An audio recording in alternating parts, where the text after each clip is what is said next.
c'est mon époque, hein, c'est l'époque 68, grosse explosion dans tous les sens. J'ai pris la route, j'ai été hippie, l'île de White, Woodstock. Voilà, j'étais passionné par la musique, le rock metal, mais j'aimais aussi beaucoup mon groupe vraiment phare, culte, c'était Pink Floyd. Donc j'ai assisté au concert des Pink Floyd en Angleterre au tout début.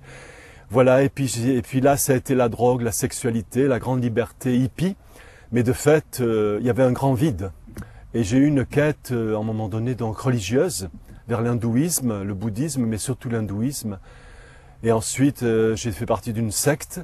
Et voilà, et puis j'ai fait en même temps des expériences de drogue assez fortes. J'ai failli mourir dans un trip où, lorsque j'ai pris du LSD, un trip qui a duré 20 heures, et j'en sortais plus. Puis ensuite, je continue à chercher, et je voulais partir à Katmandou. Et sur ma route, dans les rues de Nice, je suis tombé sur des jeunes chrétiens qui m'ont parlé de Fatima. Je ne sais absolument pas ce que c'était. Moi, je voulais partir à Katmandou. Ils étaient là, ils étaient à la sortie d'un groupe de prière et ils m'ont vu. Et moi, j'étais avec mes cheveux longs, j'étais complètement d'une autre galaxie. Ils m'ont parlé du Seigneur, ils m'ont invité, mais ils m'ont respecté. C'était une proposition et c'est ça qui m'a touché. Et donc, ils m'ont laissé libre. Ils m'avaient donné rendez-vous à la frontière espagnole. Le voyage à Katmandou s'est écroulé. Le Seigneur l'a permis. Et je me suis retrouvé dans un train avec des gens qui priaient le chapelet comme des fous.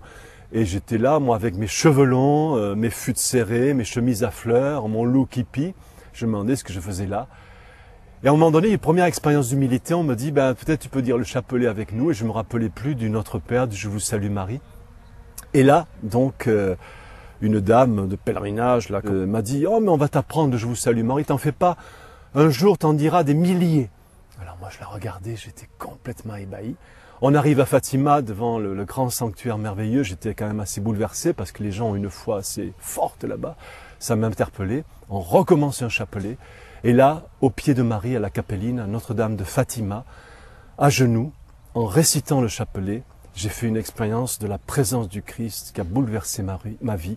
Il y avait vraiment un avant et un après. Et là, j'ai fait l'expérience que Jésus était vivant, que ce que disait l'Église, l'Évangile, c'est pas des histoires, que le Christ est vraiment ressuscité. Et je me suis mis à pleurer pendant au moins 2 heures. Et je peux dire que vraiment, c'est pour ça que j'aime tellement la Sainte Vierge aujourd'hui. J'ai tout reçu d'elle parce qu'elle m'a mené au Christ. Et voilà, Jésus nous touche, mais ensuite il nous libère aussi, il nous fortifie, il nous enseigne par l'Église. Et je veux dire, sans l'Église, on ne peut pas s'en sortir, c'est pas possible. On ne peut pas dire Jésus d'un côté, non, c'est tout un. Ma première confession dans une église à Nice avec un copain, ça a été quelque chose d'incroyable. On s'est confessé pendant plus de 2 heures. Le petit curé qui nous avait accueillis, il était bouleversé, il croyait qu'on venait presque le racketter. On avait encore nos cheveux longs et tout ça, il comprenait pas. On avait le cœur changé, mais le look n'était pas encore changé. Et ensuite, très vite, 2 ans après, je suis rentré au Carmel. Je voulais passer ma vie surtout dans les ermitages, en solitude avec Dieu.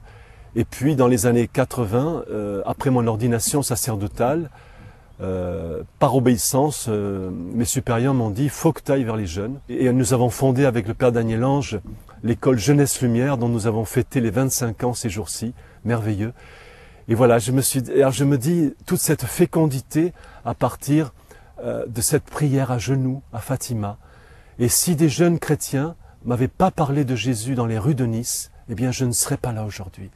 Et c'est pour ça que je dis vraiment, les chrétiens, ils doivent pas avoir peur dans toutes les zones de la société de témoigner, de dire Dieu et surtout d'abord de le vivre. Parce que je peux le dire, je ne serais pas là aujourd'hui sans ce témoignage de jeunes qui m'ont parlé du Christ.